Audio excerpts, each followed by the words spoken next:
there a scenario, now including the Frank Ragnar injury, in which the Detroit Lions win this game, and how would that play out? So they have to get to Carson Wentz. That is non-negotiable. You absolutely have to get to Carson Wentz. I'm talking to you, Aiden Hutchinson and Charles Harris. Hey. Because if Carson Wentz is allowed to stand back there, and guys like Terry McLaurin and Curtis Samuel, they're allowed to just run their routes. Their routes are allowed to develop. Carson Wentz will pick Detroit apart, and that cannot be allowed to happen. I expect to see some pressures from Aiden Hutchinson, even from Aleem McNeil up the middle, Charles Harris. I need a sack or two from each of them, honestly, if they want to win. And on offense, like we talked about in BDE briefly, first drive, they went right down the field, 7-0. It was beautiful. DeAndre Swift had that long run. It's going to be a great day, right? Wrong. The next 4 drives, 3 and out, 3 and out, 3 and out, pick 6. If you do that, you deserve to lose. The offense cannot stagnate like that. Jared Goff has to play better. He has to start off the game stronger because he was looking real terrible.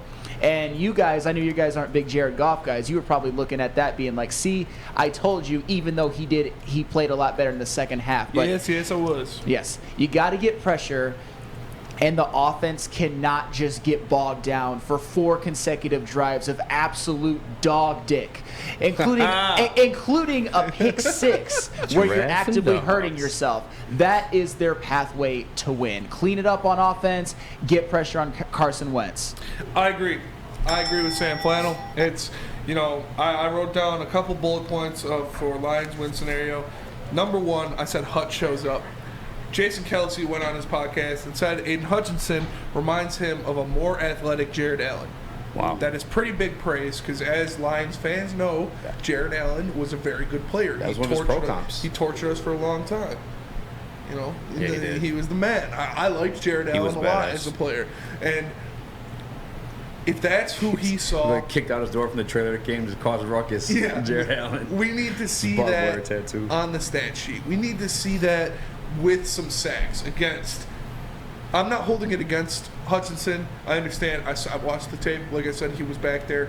He was in the backfield. He was creating pressures. It's hard to get a guy like Jalen Hurts on the ground because he is very elusive. He is very great at using his legs, using his speeds to extend plays, move up in the pocket, move around in the pocket, avoid sacks. Carson Wentz is not. We need Aiden Hutchinson to show up. I have him at a sack and a half. I want to see a sack out of Charles Harris as well. And the second thing on my list was Ragnar plays, but that's not happening anymore, so I guess me, right? But it's the offensive line is going to have to show out. Goff, I'll switch it for my third key to success, is that Goff uses DJ Chark more.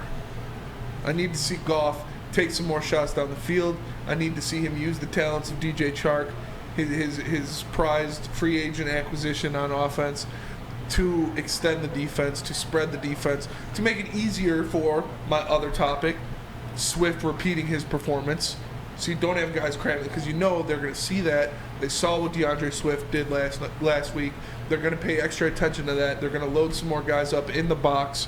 They're going to use the safeties down more to try to stop Swift from breaking out and having those big gash plays. So I expect them to utilize DJ Chark over the top, maybe hit some long passing plays, as well as having DeAndre Swift keep the magic going. If DeAndre Swift doesn't play, I just might not go downtown. I just might cry in my bed for the whole game. He's playing. He's probably gonna play. Yeah, he's been really adamant this week about saying he is playing. And I had a couple scenarios, which included a healthy offensive line. Unfortunately, that doesn't seem like it's going to be the situation. The Jonah Jackson stuff has to be shook a little bit too. I guess that injury occurred without pads. It's crazy because we had the same situation happen with Taylor Decker last year too, and we lost him. We lost him to a finger injury. I don't know if this is one we just brush off at this point. I'm truly concerned, man. I felt, originally in this scenario, we should run the damn football. Yes. I know this team ranked, I think, 8th according to teamrankings.com against run defense by the yards last year. However, last week they let up 6.8 yards per carry against the Jacksonville Jaguars, in which I know I've said they would be improved or surprise some people, but it wasn't in the run game. I thought it was going to be from Trevor Lawrence and that defense. I like James Robinson, but he's not DeAndre Swift. Yeah, he's not. Travis Etienne, or however the hell you say his last name. Etienne, thank you. Nonetheless, I don't see them as like a formidable run force, and they still were able to average at 6.8 yards per carry.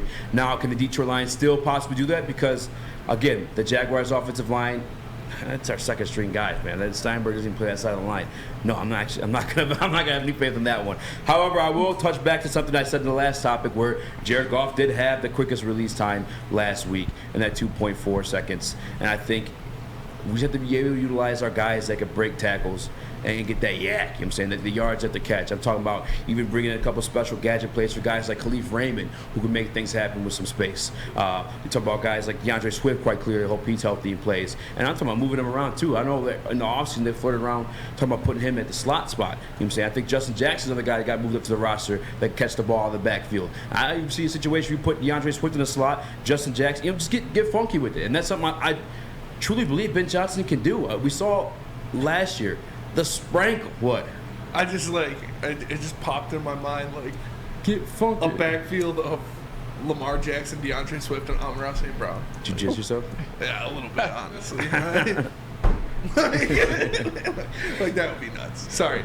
No, you're fine. We're just got to be able to utilize our athletes who could do work with little space. Again, I said Khalif Raymond, DeAndre Swift, Justin Jackson, another guy like that. Obviously, Amon-Ra St. Brown. If you're a fantasy football player and you have Amon-Ra St. Brown, not that he's not a must-start every single week, he is, but no brainer this week for sure. We're going to have to use that passing game because I don't know if we're going to be able to capitalize in the run game like that. I am truly scared of Jonathan Allen in the defensive line, but in a scenario where we win, I think it's done that way. I think Jared Goff, unfortunately, has to throw the ball over 30 to 40 times. The same situation Carson Wentz was put in last week against a Jacksonville Jaguars team.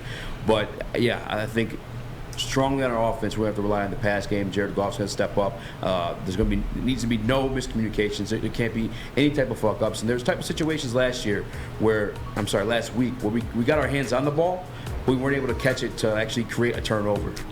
And I know that Carson Wentz, I'd say, is a better thrower of the football than Jalen Hurts. But nonetheless, we need to capitalize on those opportunities this week, especially. You know what I'm saying? We need to stop them from scoring, and we need to score as much as possible. That seems really simple. You know what I'm saying?